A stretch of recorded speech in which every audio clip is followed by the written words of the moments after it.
الله الرحمن الرحيم، والصلاة والسلام على أشرف خلق الله المرسلين.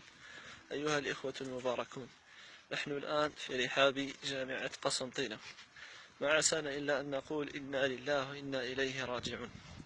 الكثير من الأمور التي نراها يوميا في الجامعة هذه وفي غيرها من الجامعات لا تبشر بخير، إنما تبشر بالسوء والشر الذي هو مقبل على هذه الأمة الإسلامية.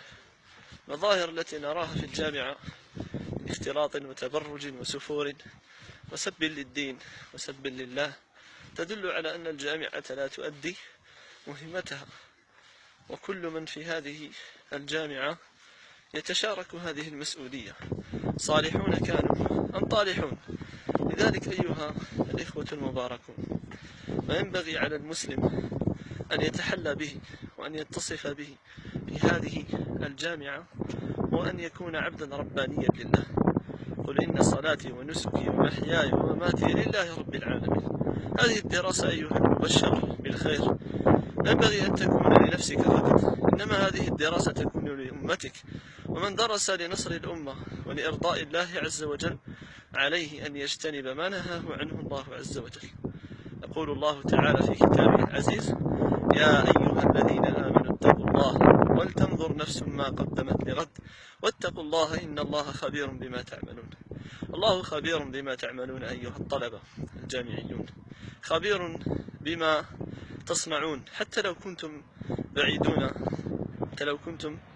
بعيدون عن أعين الناس وعن بصر الناس.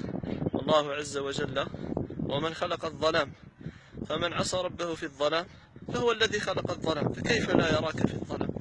لذلك أيها الأخ المبارك وأيتها الأخت المباركة، تحليا أنتما بصفات الإسلام، بصفات العفة والطهارة، بصفات الجد والاجتهاد، لأن هذا المكان جعل للعلم ما جعل لأمور لا ترضي الله عز وجل.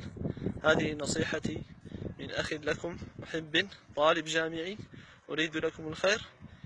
لكل من أراد أن يشارك الخير انشر هذا المقطع حتى يصل إلى عدد كبير من الطلبة الجامعيين، لعل الله عز وجل يفتح عليهم ولعل الله عز وجل يشرح صدورهم بهذا الكلام. السلام عليكم ورحمة الله وبركاته.